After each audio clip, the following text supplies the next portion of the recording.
Assalamualaikum warahmatullahi wabarakatuh.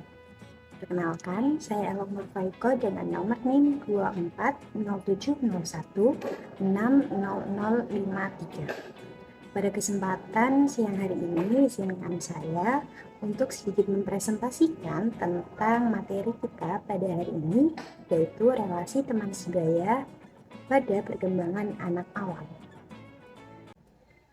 Perkembangan anak awal atau disebut juga perkembangan anak usia dini, yaitu pada usia 2-7 tahun.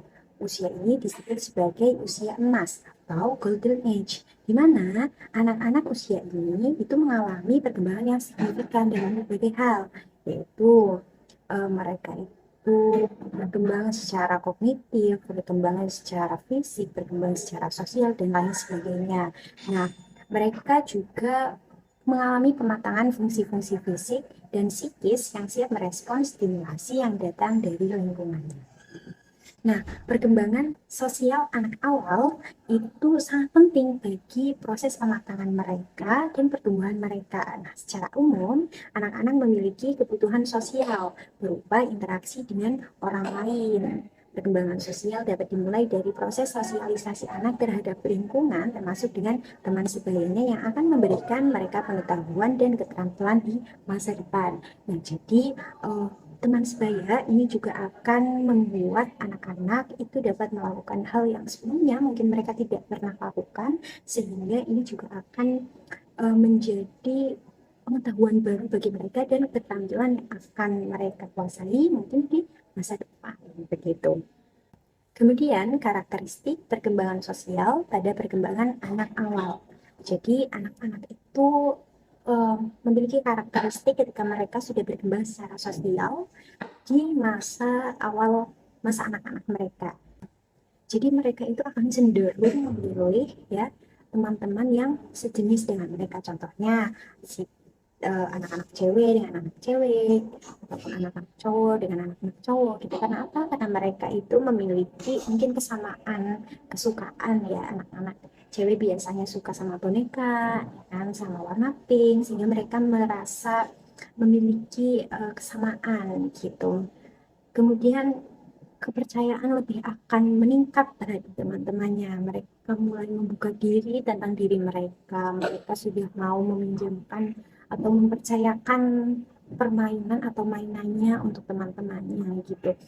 Kemudian agresivitas yang meningkat, ada mereka senang bermain secara berkelompok gitu ya, bukan sendiri lagi.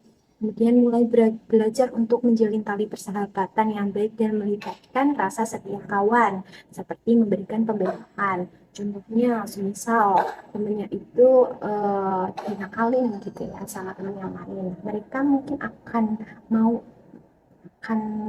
mulai mau membela si teman yang dinakalin. Jangan gitu dong, itu nakal, itu nggak baik gitu ya. Nah, pada usia 3-5 tahun mereka akan bersikap egosentris, di mana mereka itu akan merasa dirinya itu adalah pusat di pertemanannya tersebut. Jadi mereka ingin menjadi pusat perhatian dari pertemanannya tersebut. Lalu setelah itu egosentris tersebut akan berkurang dan muncul perilaku altruistis, di mana mereka itu cenderung akan lebih mementingkan kebutuhan orang lain atau keinginan orang lain dibanding keinginannya sendiri. Mengapa begitu? Karena mereka akan cenderung menarik perhatian dengan hal tersebut. Jadi mereka akan merasa bahwasanya ketika mereka melakukan apa yang orang lain inginkan, maka orang lain akan suka dengan dirinya gitu ya. Nah, kemudian berbicara tentang teman sebaya, relasi dengan teman sebaya, sebenarnya apa itu teman sebaya? Jadi teman sebaya itu adalah anak ya, atau orang-orang yang memiliki tingkat usia dan kedewasaan yang sama dengan anak-anak gitu. Jadi mereka itu memiliki tindakan, pemikiran yang sama gitu ya. Kemudian dalam bermain itu mereka akan memulainya dengan berkenalan, berunding, bergantian, serta mempertahankan hak miliknya gitu. Nah, pola perilaku sosial anak teman sebaya itu dapat dilihat dari 4 dimensi. Yang pertama adalah anak dapat bekerja sama atau cooperating dengan teman yang lain. Jadi anak-anak itu sudah mulai mau bekerja sama dalam mungkin permainan. Contohnya ketika mereka bermain puzzle, mereka akan bekerja sama untuk menyelesaikan puzzle tersebut. Ya. Kemudian yang kedua adalah anak mampu menghargai atau altruism dengan teman yang lain. Jadi mereka mulai menghargai tentang hak milik, mereka menghargai tentang ciptaan dari teman-temannya gitu. Yang ketiga adalah anak mampu untuk berbagi atau sharing dengan teman yang lain. Jadi anak-anak itu sudah mau untuk sharing mungkin dalam mainan atau makanan dan lain sebagainya gitu ya.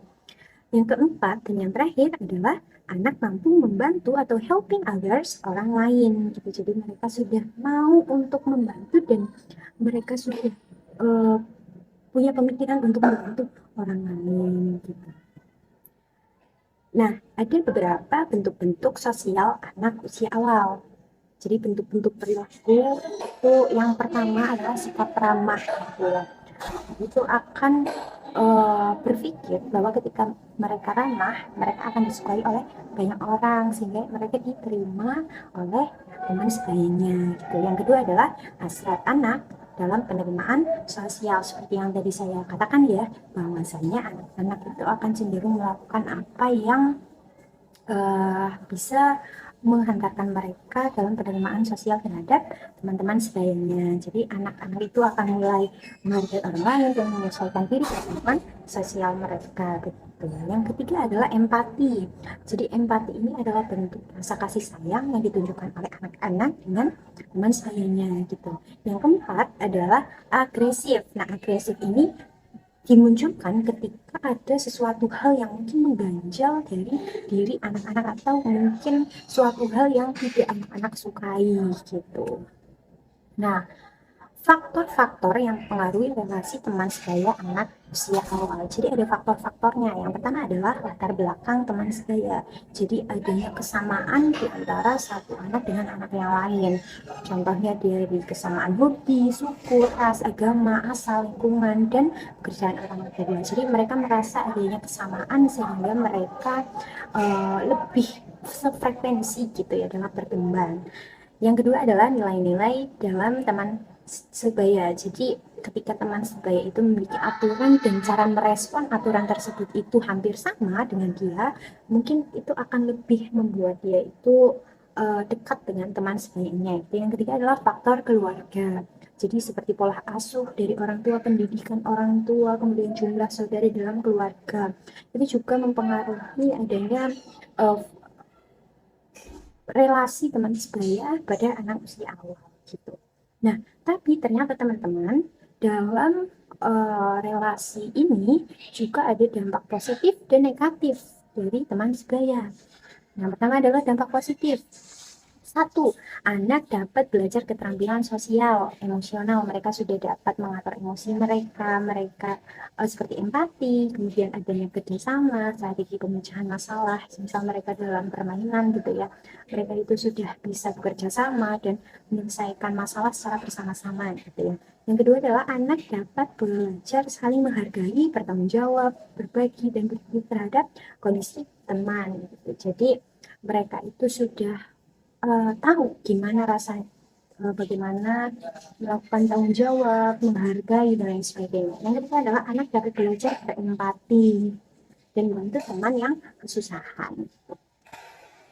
Nah, yang kedua adalah dampak negatif. Dampak negatif seperti perundungan. Perundungan itu disebabkan karena adanya mungkin perasaan tidak selevel gitu ya istilahnya, ataupun tidak sama, merasa tidak ada kesamaan dari anak satu dengan anak yang lain sehingga adanya perundungan atau pembulian gitu. Yang kedua adalah pengucilan. Hal ini juga bisa didasari karena adanya perasaan tidak sama gitu ya. Yang ketiga adalah proses penyimpangan antar teman sebaya. Yang keempat, menimbulkan rasa iri pada teman yang tidak memiliki kesamaan. Jadi intinya ketika mereka itu merasa kurang sama atau tidak sama dengan teman-temannya, kemungkinan besar mereka akan melakukan hal-hal yang telah tadi saya sebutkan gitu. Nah, dalam Islam itu juga sebenarnya sudah diajarkan tentang adanya relasi atau hubungan dengan orang lain gitu ya.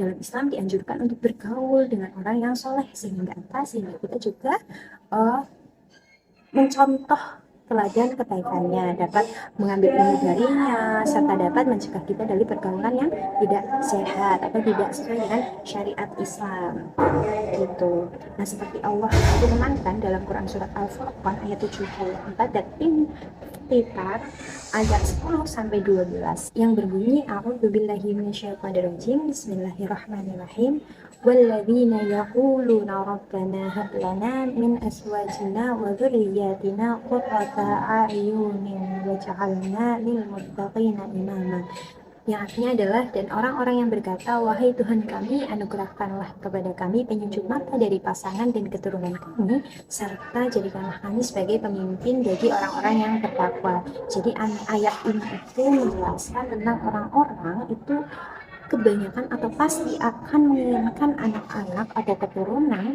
yang bisa menurunkan ketakwaan mereka. Syukur-syukur anak-anak mereka itu lebih bertakwa kepada Allah, lebih soleh dari mereka, sehingga mereka dapat mengantarkan ayah ibunya ke surganya Allah. Jadi peran orang tua di sini juga diperankan. Jadi ketika orang tua itu dapat mendidik anak lebih baik, insya Allah anak juga akan menjadi keturunan yang baik. Yang kedua adalah surat Al-Infitar yang berbunyi A'udzubillahi Bismillahirrahmanirrahim.